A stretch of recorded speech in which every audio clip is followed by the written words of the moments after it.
Halo guys, kembali lagi dengan saya Alfesting dari Akademi Kripto. Jadi kita akan membahas ya modul kedua mengenai kripto do teori. Jadi di sini kita akan menggali lebih dalam mengenai konsep tren dalam do teori yang mana diterapkan di dalam market cryptocurrency. Nah, jadi pertama ini ya, karena kan saya udah menjelaskan ya sebelumnya kalau do teori ini fokusnya hanya di tren, teman-teman. Jadi benar-benar ini step satu ya ketika kita ngomongin technical research yang kita bahas ya. Jadi kita harus mencari tren, tapi trennya ini harus signifikan, harus kuat, dan juga harus didukung dengan volume yang memadai. Baru itu bisa disebut dengan tren yang signifikan. Dalam do teori ya, ini hanya ada dua tren, yang mana tren yang tetap dan kedua adalah tren yang mungkin berubah karena treatmentnya beda ketika tren itu tetap dan juga tren itu mungkin berubah. Kemudian kita juga membahas ya di sini bahwa tren di dalam do teori ini dinyatakan dalam satuan alfabet atau A, B, C, dan D. Jadi di sini tren ini dilihat ya dari titik A, titik B, titik C, dan titik D. Dan dari mana dari titik itu kita bereaksi. Pertama kita membahas ya mengenai tren yang tetap. Ini contohnya adalah tren yang bearish ya, leading trennya bearish. Harga turun ke bawah, kemudian di sini ya ada potensi titik perubahan. Ini artinya apa ya? Ketika harga di sini udah jenuh ya, teman-teman. Di time frame ini kan kadang ada yang namanya ya oversold, overbought. Di sini dia oversold nih ya. Kemudian dia melakukan sesuatu yang namanya relief bounce. Ya, ini bouncing di sini ya, kemudian membentuk suatu titik A. Di titik A ini, teman-teman, ini adalah kesempatan untuk membuka posisi ya ketika tren ini berlanjut. Kemudian di sini dia turun lagi membentuk titik B. Titik B ini adalah titik di bawahnya potensi titik perubahan. Jadi misalkan harga leading trennya bearish ya, kemudian dia dalam titik perubahan ini ya dia melakukan relief pump atau biasanya disebut juga dengan sell the weakness ya. Kemudian di sini dia membentuk titik A dan kemudian harga tetap jatuh lagi membentuk titik B. Itu menunjukkan suatu tren yang tetap. Yang mana ya ilustrasinya ini adalah tampaknya Bitcoin. Leading trennya apa? Ini adalah bearish ya. Harga turun ke bawahnya, teman-teman. Kemudian di sini nih harga konsolidasi membentuk suatu apa? Namanya potensi titik perubahan. Yang mana teman-teman lihat nih, oh, ini harga kan naik kan? Seakan-akan kita akan ganti trennya. Padahal enggak ya. Terus kemudian dia harga turun lagi ya. Di sini adalah suatu potensi teman-teman untuk melakukan short. Karena harga ini mungkin membentuk titik baru setelah A, yaitu adalah titik B. Jadi titik B itu titik yang mana dia lebih rendah dari titik A, jelas, dan juga dia lebih rendah dari potensi titik perubahan.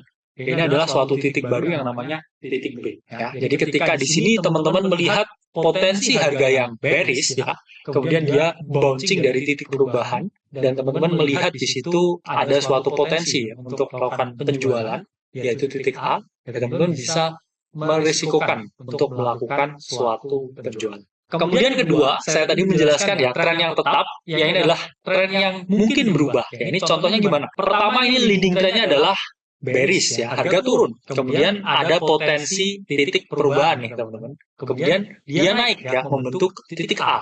Ya, dari titik A itu membentuk suatu potensi untuk kita melakukan penjualan atau short. Harga turun lagi nih ya, break potensi titik perubahan membentuk titik yang lebih bawah lagi, di bawahnya ya, titik B. Kemudian ketika ya, ini saya bilang ketika, dari titik B ini, harga berhasil break lebih tinggi dari potensi titik perubahan dan lebih tinggi daripada A, ya. A ini adalah poinnya memang. Ini adalah poinnya.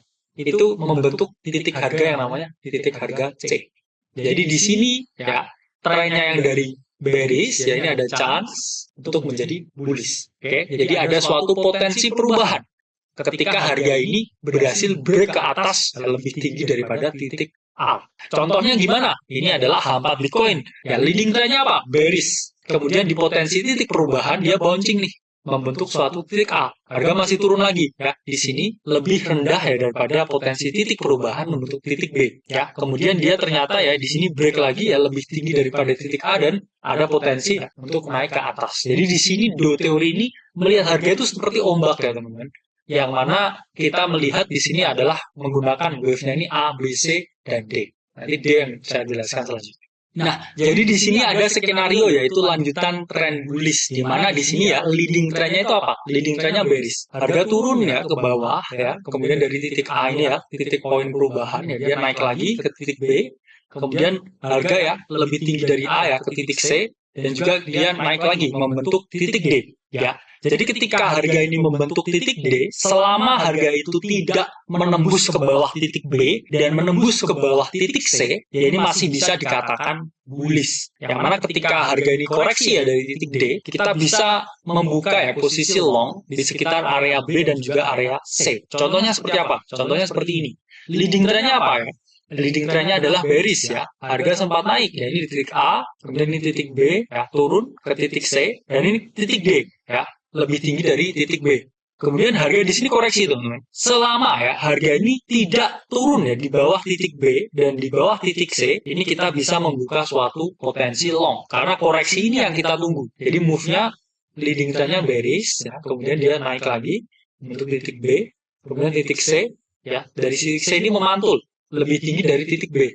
Kemudian selama dia itu stay di titik B, ya saya lebih condong ya di stay di titik B dan tidak sampai break ke titik C, ini kita masih biasanya bullish. Kemudian di sini lanjutan tren yang bearish ya. Ini leading trennya apa? Ini bullish ya.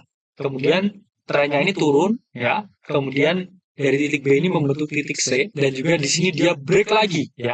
Selama teman-teman titik B ini tidak tertembus ke atas dan titik C tidak tertembus ke atas juga, ini trennya tetap bearish. Jadi biasanya tetap melakukan penjualan atau short. Yang mana ini contohnya ya. Ya, leading trend-nya ini dia turun, kemudian di sini titik B-nya naik, titik C ini membentuk D, dan kemudian selama ya C-nya ini nggak tertembus ya teman-teman tetap harus melakukan peluang short. Yang mana biasanya ini ya berhasil ya. Alangkah cermatnya ya teman-teman tetap melihat C-nya. Entah itu di bullish atau di bearish. Di bullish ketika dia C-nya nggak tertembus ya teman-teman masih bisa long ya.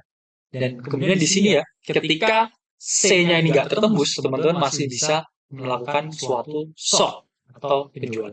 Sampai di sini ya bisa dipahami ya mengenai dasar dari tren dalam Dow teori. Salam investing dari Akademi Kripto, sampai berjumpa di video selanjutnya.